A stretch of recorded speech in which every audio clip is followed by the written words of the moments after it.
Panduan Komprehensif SA 402, Menguasai Audit di Era Outsourcing. Judul Standar dan Nomor. Standar audit yang menjadi fokus analisis ini adalah Standar Audit, SA 402, Revisi 2021, pertimbangan audit terkait dengan entitas yang menggunakan suatu organisasi jasa. Standar ini berlaku efektif untuk audit atas laporan keuangan untuk periode yang dimulai pada atau setelah tanggal 1 Januari 2022. Judul ini sendiri memberikan petunjuk krusial mengenai esensi standar. Frasa, pertimbangan audit, mengindikasikan bahwa SA 402 bukanlah sekadar daftar prosedur yang kaku, melainkan sebuah kerangka kerja yang menuntut penerapan pertimbangan profesional judgment, secara ekstensif dari auditor. Fokus utamanya adalah pada tanggung jawab, auditor pengguna, user auditor, yaitu auditor dari entitas yang melakukan outsourcing. Ini menegaskan bahwa meskipun sebagian fungsi bisnis dialihdayakan, tanggung jawab final atas opini audit tetap berada di pundak auditor entitas pengguna, bukan auditor dari organisasi penyedia jasa. Tujuan utama standar, ZW. Dalam dunia bisnis yang semakin terspesialisasi, banyak perusahaan mengalihdayakan fungsi-fungsi non-inti mulai dari pemrosesan penggajian, manajemen teknologi informasi, TI, hingga pengelolaan aset kepada pihak ketiga yang disebut organisasi jasa. Praktik ini, meskipun efisien, menciptakan sebuah tantangan bagi auditor, bagaimana cara memperoleh keyakinan yang memadai atas proses yang terjadi di luar kendali langsung klien. SA 402 hadir untuk menjawab pertanyaan fundamental ini. Paragraf 7 standar ini merumuskan dua tujuan utama yang saling terkait bagi auditor pengguna. Memperoleh pemahaman, untuk memperoleh pemahaman yang cukup mengenai sifat dan signifikansi jasa yang disediakan oleh organisasi jasa, serta dampaknya terhadap pengendalian internal entitas pengguna yang relevan dengan audit. Pemahaman ini harus memadai untuk mengidentifikasi dan menilai risiko kesalahan penyajian material. Mendesain dan melaksanakan respons, untuk mendesain dan melaksanakan prosedur audit lanjutan sebagai respons terhadap risiko-risiko yang telah dinilai tersebut. Kedua tujuan ini bukanlah sekadar daftar tugas, melainkan cerminan dari logika sekuensial yang mendasari seluruh metodologi audit berbasis risiko.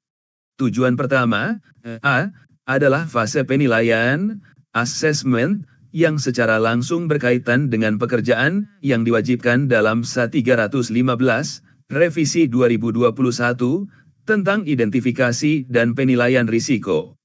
Tujuan kedua, B, adalah fase respons, yang merupakan penerapan dari SA 330, Revisi 2021, tentang respons auditor terhadap risiko yang telah dinilai. Struktur ini menggarisbawahi sebuah prinsip fundamental, respons audit yang valid tidak mungkin dirancang tanpa didahului oleh pemahaman yang mendalam. Seorang auditor tidak bisa serta-merta menerima sebuah laporan dari organisasi jasa dan menganggap tugasnya selesai. Auditor harus terlebih dahulu melakukan pekerjaan dasar untuk memahami peran jasa tersebut dalam ekosistem kliennya, agar dapat mengetahui risiko-risiko spesifik apa yang perlu dijawab oleh laporan tersebut.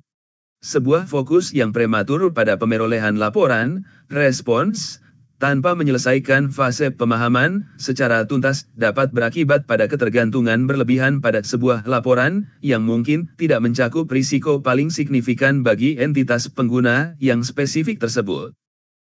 Ruang lingkup. Menentukan kapan SA 402 berlaku adalah langkah pertama yang krusial dan memerlukan pertimbangan cermat. Ruang lingkup standar ini tidak ditentukan oleh jenis layanan yang dialihdayakan, misalnya, penggajian, atau hosting fee, melainkan oleh dampak layanan tersebut terhadap sistem informasi entitas pengguna yang relevan dengan pelaporan keuangan. Menurut paragraf 3, sebuah jasa dianggap relevan dengan audit jika jasa tersebut, beserta pengendaliannya, merupakan bagian dari sistem informasi entitas pengguna. Hal ini mencakup dampak terhadap salah satu dari berikut ini. Golongan transaksi dalam operasi entitas pengguna yang signifikan. Prosedur, baik TI maupun manual, di mana transaksi dimulai, dicatat, diproses, dikoreksi, dan dilaporkan. Catatan akuntansi terkait, informasi pendukung, dan akun spesifik dalam laporan keuangan. Bagaimana sistem informasi menangkap peristiwa dan kondisi lain yang signifikan. Proses pelaporan keuangan, termasuk estimasi dan pengungkapan signifikan. Pengendalian atas entry jurnal. Standar ini secara eksplisit tidak berlaku untuk jasa-jasa tertentu yang disediakan oleh lembaga keuangan yang sifatnya lebih transaksional dan terstandarisasi. Pengecualian ini meliputi pemrosesan transaksi rekening giro oleh bank, pemrosesan transaksi sekuritas oleh pialang. Pengecualian ini ada karena jasa tersebut umumnya terbatas pada pemrosesan transaksi yang telah diotorisasi secara spesifik oleh entitas dan tidak terintegrasi secara mendalam dengan sistem pengendalian internal entitas pengguna dengan cara yang sama seperti, misalnya, penyedia jasa pemrosesan penggajian. Ini berarti auditor tidak bisa hanya meminta daftar vendor dari manajemen untuk menentukan ruang lingkup. Auditor harus secara proaktif menganalisis fungsi-fungsi yang dialihdayakan mana yang menyentuh data dan proses yang pada akhirnya menghasilkan angka-angka dalam laporan keuangan. Kegagalan dalam mengidentifikasi organisasi jasa yang relevan sejak awal merupakan kegagalan untuk mematuhi standar ini, yang berpotensi menyebabkan risiko kesalahan penyajian material tidak teridentifikasi dan tidak ditangani. Definisi kunci. Memahami terminologi dalam SA 402 adalah syarat mutlak untuk penerapannya yang benar. Paragraf 8 mendefinisikan para pemain dan instrumen kunci dalam proses ini. Auditor pengguna, user auditor yang melaksanakan audit, dan membuat laporan audit atas laporan keuangan suatu entitas pengguna. Entitas pengguna, user entity entitas yang menggunakan suatu organisasi jasa dan laporan keuangannya sedang diaudit. Organisasi jasa, service organization suatu organisasi pihak ketiga, atau segmen dari organisasi tersebut, yang menyediakan jasa kepada entitas pengguna, di mana jasa tersebut merupakan bagian dari sistem informasi entitas yang relevan dengan pelaporan keuangan. Auditor jasa, service auditor seorang auditor yang, atas permintaan organisasi jasa, menyediakan laporan asurans atas pengendalian di organisasi jasa tersebut. Organisasi subjasa, subservice organization suatu organisasi jasa yang digunakan oleh organisasi jasa lain untuk melaksanakan sebagian jasa yang diberikan kepada entitas pengguna. Pengendalian pelengkap entitas pengguna, complementary user entity controls (CUEC). Pengendalian yang diasumsikan oleh organisasi jasa akan diimplementasikan oleh entitas pengguna. Pengendalian ini penting untuk mencapai tujuan pengendalian secara keseluruhan. Laporan tipe 1, sebuah laporan yang berfokus pada deskripsi dan desain pengendalian di organisasi jasa pada satu titik waktu tertentu. Laporan ini berisi deskripsi sistem dari manajemen organisasi jasa dan opini auditor jasa mengenai kewajaran deskripsi tersebut serta kesesuaian desain pengendaliannya. Laporan tipe 2, sebuah laporan yang lebih komprehensif, mencakup deskripsi, desain, dan efektivitas operasi pengendalian selama periode waktu tertentu.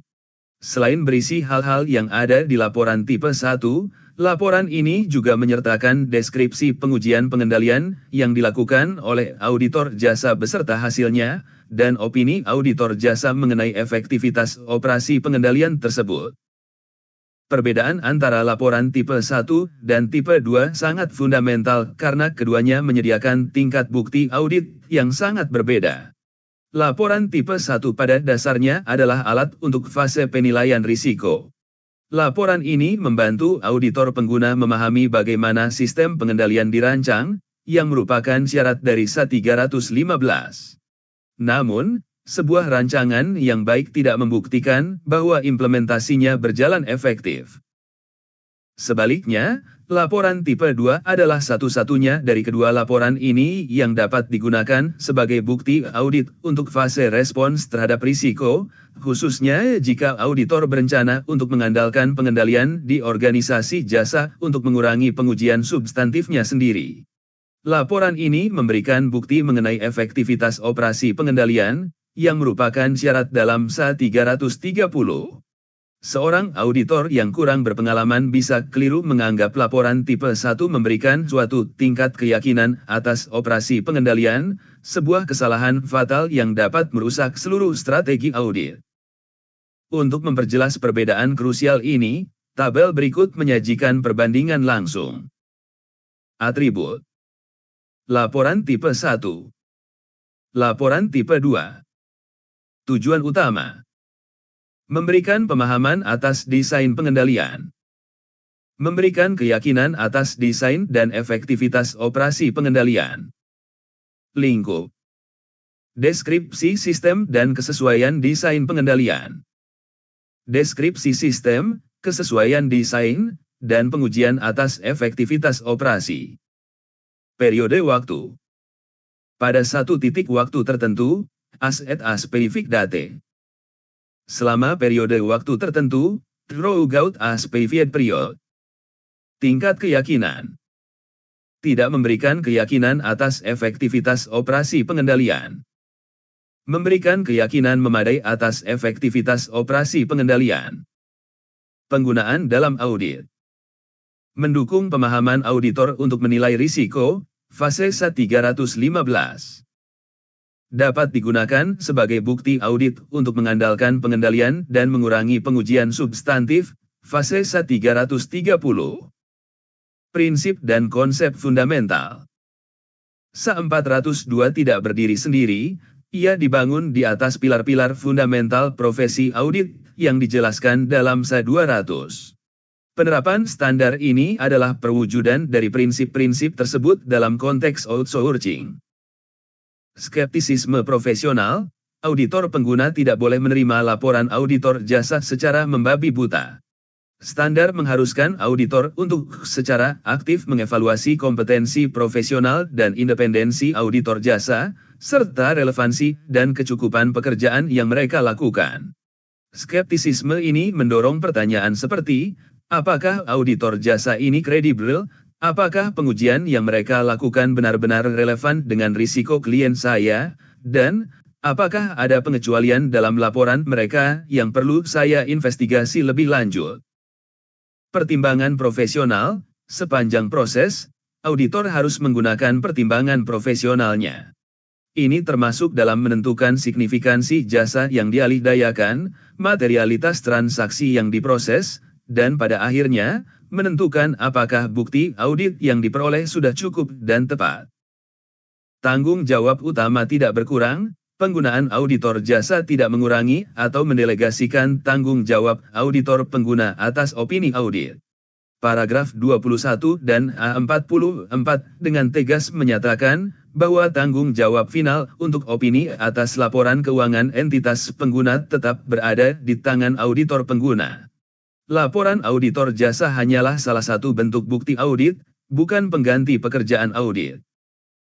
Konsep paling fundamental yang harus diadopsi auditor saat menerapkan SA 402 adalah memandang operasi relevan di organisasi jasa bukan sebagai kotak hitam, eksternal, melainkan sebagai perpanjangan dari lingkungan pengendalian internal klien itu sendiri. Batas audit harus diperluas untuk mencakupnya. Standar ini mengharuskan auditor untuk memahami dampak organisasi jasa terhadap pengendalian internal klien dan mengevaluasi pengendalian yang menjembatani kedua entitas. Ini berarti batas entitas tradisional untuk tujuan audit menjadi kabur. Lingkup pertimbangan auditor harus mengikuti alur data dan transaksi, kemanapun alur itu mengarah. Pola pikir ini mencegah auditor dari mengalihdayakan tanggung jawab mereka, dan memastikan bahwa mereka menerapkan tingkat ketelitian, skeptisisme, dan uji tuntas yang sama terhadap pengendalian di organisasi jasa sebagaimana yang mereka lakukan untuk pengendalian yang beroperasi di dalam kantor klien. Ketentuan utama, persyaratan wajib Z, WAT, and how. Bagian ini merinci persyaratan wajib yang harus dipatuhi oleh auditor pengguna. Ketentuan-ketentuan ini dapat dikelompokkan ke dalam 3 fase logis: pemerolehan pemahaman, respons terhadap risiko, serta penanganan komplikasi dan pelaporan. Fase 1, pemerolehan pemahaman, paragraf September 14. Ini adalah fondasi dari seluruh proses audit terkait organisasi jasa. Auditor wajib memperoleh pemahaman yang komprehensif tentang bagaimana kliennya memanfaatkan jasa tersebut. Memahami hubungan dan jasa, auditor harus memahami sifat jasa yang diberikan, signifikansinya bagi klien, sifat dan materialitas transaksi yang diproses, tingkat interaksi antara kedua entitas, serta ketentuan kontraktual yang relevan. Mengevaluasi pengendalian internal klien, auditor harus mengevaluasi desain dan implementasi pengendalian relevan yang ada di entitas pengguna yang berkaitan dengan jasa yang dialihdayakan. Ini termasuk pengendalian atas transaksi yang diproses oleh organisasi jasa. Menentukan kecukupan pemahaman, auditor harus menentukan apakah pemahaman yang diperoleh dari klien sudah cukup untuk menjadi dasar penilaian risiko. Protokol eskalasi pengumpulan bukti. Jika pemahaman dari klien tidak memadai, standar ini mewajibkan auditor untuk mengambil langkah lebih lanjut. Auditor harus memperoleh pemahaman tersebut melalui 1 atau lebih prosedur berikut. Memperoleh laporan tipe 1 atau tipe 2, jika tersedia.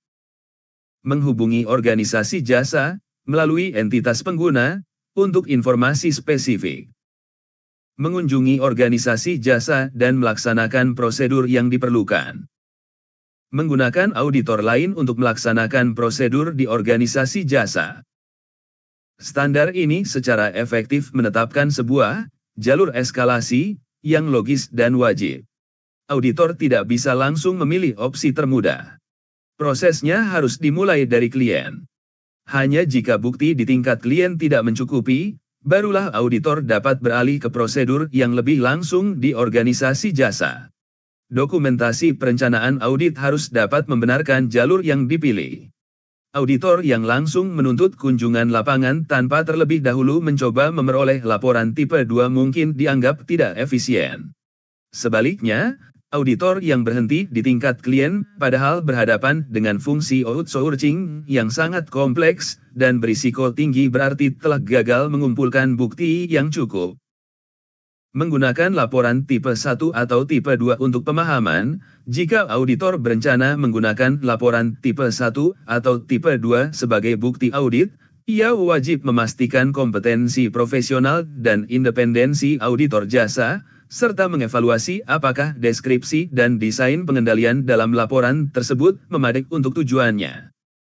Fase 2, respons terhadap risiko yang telah dinilai, paragraf 15-17.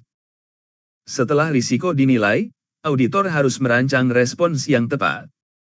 Menentukan strategi respons, auditor harus menentukan apakah bukti audit yang cukup dan tepat dapat diperoleh dari catatan yang ada di tangan klien. Jika tidak, auditor wajib melaksanakan prosedur audit lanjutan atau menggunakan auditor lain untuk melaksanakannya di organisasi jasa. Mengandalkan pengendalian di organisasi jasa, ini adalah titik krusial. Jika penilaian risiko auditor mencakup ekspektasi bahwa pengendalian di organisasi jasa beroperasi secara efektif, yaitu, auditor berencana untuk mengandalkan pengendalian tersebut untuk mengurangi pengujian substantif, maka auditor wajib memperoleh bukti audit mengenai efektivitas operasi pengendalian tersebut. Hal ini hanya dapat dilakukan melalui salah satu dari 3 cara berikut. Memperoleh laporan tipe 2, jika tersedia. Melaksanakan pengujian pengendalian yang tepat secara langsung di organisasi jasa. Menggunakan auditor lain untuk melaksanakan pengujian pengendalian di organisasi jasa atas nama auditor pengguna.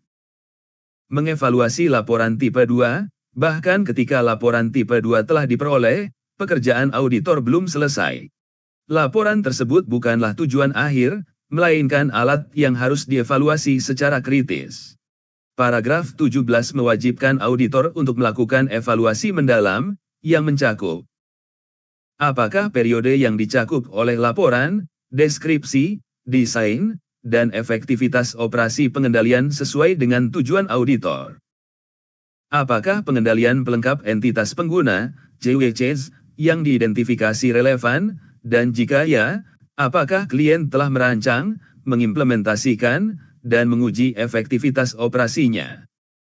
Kecukupan periode waktu yang dicakup oleh pengujian dan rentang waktu sejak pengujian tersebut dilaksanakan. Apakah pengujian yang dilakukan oleh auditor jasa dan hasilnya relevan dengan asersi laporan keuangan klien dan menyediakan bukti yang cukup dan tepat? Implikasinya sangat praktis. Sebuah laporan tipe 2 yang generik untuk penyedia jasa penggajian mungkin menguji pengendalian atas penambahan karyawan baru. Namun, untuk klien spesifik Anda, risiko terbesarnya mungkin terletak pada perhitungan komisi penjualan yang rumit. Jika laporan tipe 2 tersebut tidak mencakup pengujian pengendalian atas logika perhitungan komisi, maka laporan itu tidak menyediakan bukti yang cukup dan tepat untuk risiko spesifik tersebut, meskipun laporan tersebut memiliki opini bersih. Auditor pengguna harus memetakan pengendalian yang diuji dalam laporan tipe 2 secara langsung ke penilaian risikonya sendiri pada tingkat asersi untuk kliennya. Setiap ketidaksesuaian merupakan celah bukti yang harus diisi dengan prosedur lain. Fase 3, Penanganan Komplikasi dan Pelaporan, paragraf 1822. Organisasi subjasa, jika laporan tipe 1 atau tipe 2 tidak mencakup metode carve-out jasa yang disediakan oleh organisasi subjasa yang relevan, maka auditor pengguna wajib menerapkan ketentuan SA 402 ini kepada organisasi subjasa tersebut. Kecurangan dan ketidakpatuhan, auditor wajib meminta keterangan kepada manajemen klien apakah organisasi jasa telah melaporkan adanya kecurangan, ketidakpatuhan terhadap peraturan, atau kesalahan penyajian tidak dikoreksi yang memengaruhi laporan keuangan klien. Auditor harus mengevaluasi dampaknya terhadap audit. Pelaporan auditor pengguna. Jika auditor pengguna tidak dapat memperoleh bukti audit yang cukup dan tepat mengenai jasa yang relevan, ini merupakan pembatasan ruang lingkup. Auditor wajib memodifikasi opininya sesuai dengan 1705, Revisi 2021. Auditor pengguna tidak boleh mengacu pada pekerjaan auditor jasa dalam laporan auditnya yang berisi opini tanpa modifikasian. Hal ini untuk menghindari kesan adanya pembagian tanggung jawab. Jika pengacuan relevan untuk menjelaskan suatu modifikasi opini, pengacuan tersebut harus menyatakan bahwa hal itu tidak mengurangi tanggung jawab auditor pengguna. Materi penerapan dan penjelasan penting. Bagian Materi penerapan, paragraf A, dalam standar ini memberikan panduan praktis yang sangat berharga untuk menerapkan ketentuan-ketentuan utama. Beberapa poin paling signifikan meliputi pengendalian pelengkap entitas pengguna, CWCs. Efektivitas pengendalian di organisasi jasa seringkali bergantung pada asumsi bahwa entitas pengguna telah mengimplementasikan pengendalian tertentu di pihaknya. Contohnya, organisasi jasa penggajian mengasumsikan klien akan memberikan data jam kerja yang akurat dan telah diotorisasi. Pengendalian untuk memastikan akurasi dan otorisasi ini adalah cuek. Auditor pengguna wajib mengidentifikasi CWCs yang relevan dan menguji efektivitas operasinya di entitas pengguna. Mengabaikan CWCs adalah kesalahan fatal, karena pengendalian di organisasi jasa bisa menjadi tidak efektif jika input yang diterimanya salah. Menjembatani periode waktu, bridging the gap, seringkali, periode yang dicakup oleh laporan tipe 2, misalnya, 1 Oktober 2022 30 September 2023, tidak selaras sempurna dengan tahun fiskal klien, misalnya, 1 Januari 2023 31 Desember 2023. Auditor pengguna harus melaksanakan prosedur tambahan untuk memperoleh keyakinan atas periode yang tidak tercakup, gap period, yaitu dari 1 Oktober hingga 31 Desember 2023. Prosedur ini bisa berupa pengujian pemantauan pengendalian di entitas pengguna atau meminta informasi tambahan dari organisasi jasa mengenai perubahan signifikan pada pengendalian selama periode tersebut. Organisasi subjasa, metode inklusif versus carve-out. Laporan auditor jasa dapat menangani subjasa dengan dua cara. Metode inklusif berarti tujuan pengendalian dan pengendalian terkait di organisasi subjasa disertakan dalam deskripsi sistem organisasi jasa dan dalam lingkup pekerjaan auditor jasa. Metode carve-out berarti pengendalian di organisasi subjasa dikecualikan. Jika laporan menggunakan metode carve-out dan jasa subjasa tersebut relevan, maka auditor pengguna mewarisi tanggung jawab untuk memperoleh keyakinan atas pengendalian di organisasi subjasa tersebut. Mengevaluasi pengecualian dalam laporan, adanya penyimpangan, exceptions, atau opini modifikasian dalam laporan tipe 2 tidak secara otomatis membuat laporan tersebut tidak berguna. Auditor pengguna harus mengevaluasi sifat, penyebab, dan dampak dari penyimpangan tersebut terhadap penilaian risikonya. Mungkin saja penyimpangan tersebut terjadi pada pengendalian yang tidak relevan dengan asersi signifikan bagi klien, atau dampaknya dapat dimitigasi oleh pengendalian lain. Hubungan antara entitas pengguna, organisasi jasa, dan organisasi subjasa dapat diibaratkan seperti sistem roda gigi yang saling bertautan. CWC adalah roda gigi krusial yang menghubungkan klien dengan vendor. Kegagalan pada salah satu roda gigi baik itu pengendalian di klien, di vendor utama, atau di sub-vendor dapat menyebabkan seluruh sistem gagal berfungsi dengan baik. Tugas auditor adalah memahami dan menguji integritas seluruh sistem yang terhubung ini, bukan hanya satu bagian saja. Tinjauan atas laporan tipe 2 yang bersih dari vendor utama menjadi tidak berarti jika CWC di klien lemah atau jika ada sub-vendor yang dikecualikan, carve-out, dan tidak dievaluasi. Hubungan dengan standar audit lain. SA 402 tidak beroperasi dalam ruang hampa. Standar ini harus dipandang sebagai modul aplikasi spesialis yang terintegrasi erat dengan kerangka standar audit yang lebih luas. Ia menerjemahkan prinsip-prinsip umum dari standar inti ke dalam prosedur spesifik yang diperlukan untuk lingkungan outsourcing. SA 315, Revisi 2021, Pengidentifikasian dan Penilaian Risiko, paragraf September 14 dari SA 402 pada dasarnya adalah penerapan spesifik dari SA 315.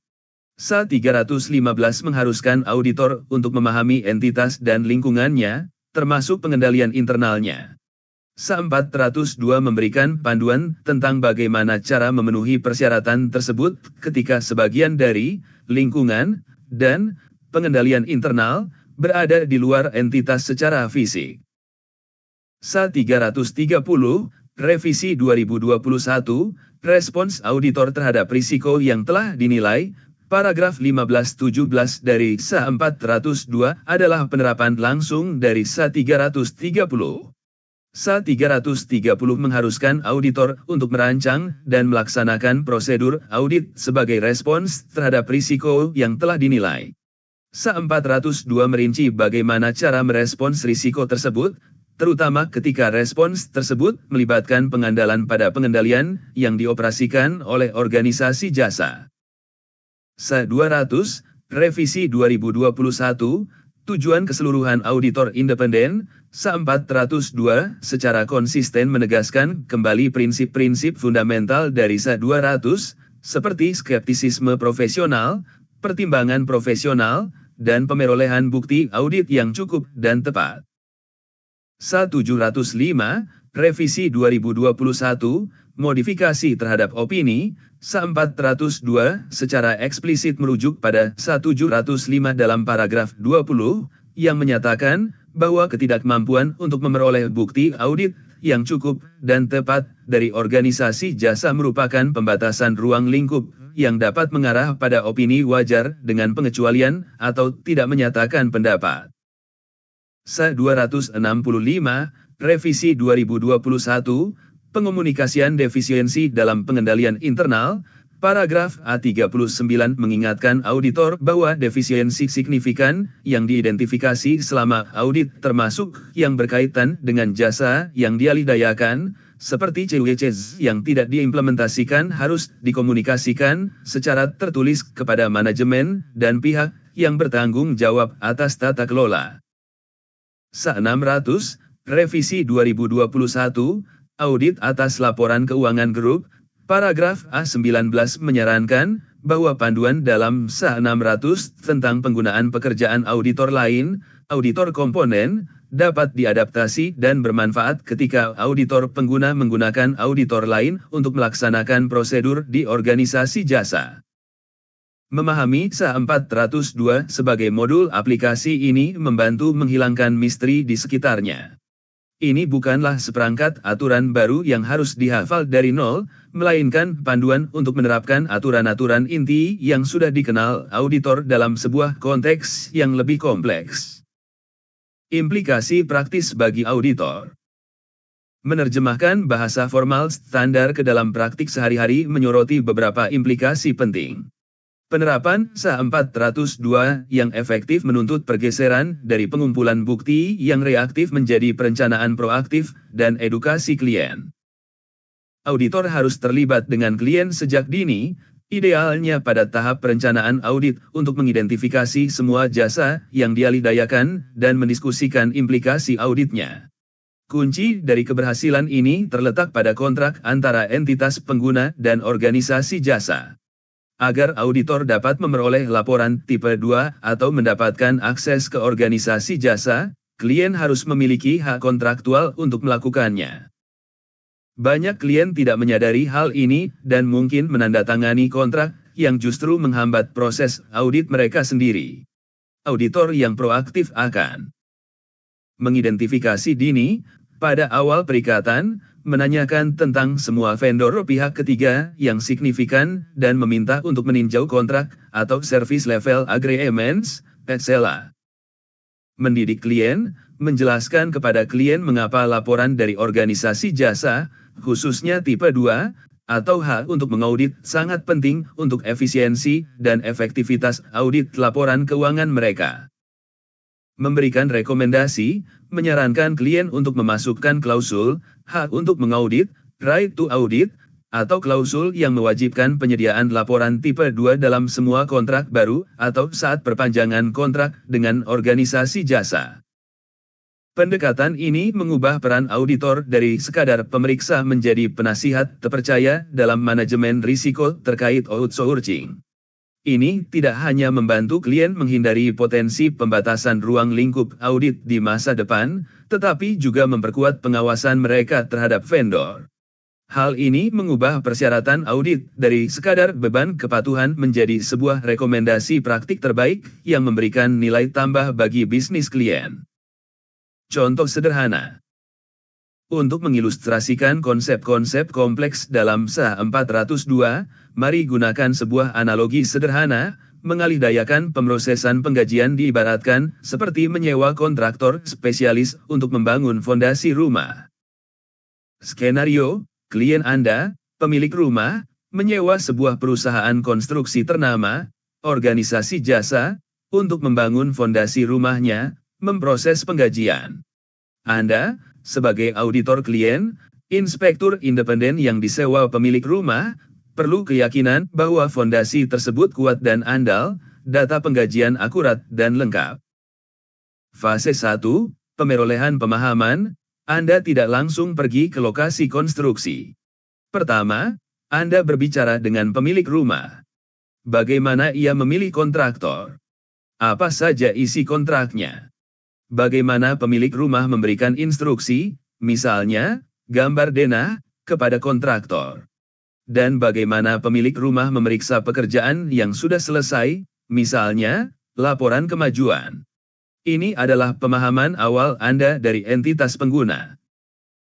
Laporan tipe 1, ini seperti Anda meninjau cetak biru, blueprint, arsitektur dari kontraktor fondasi.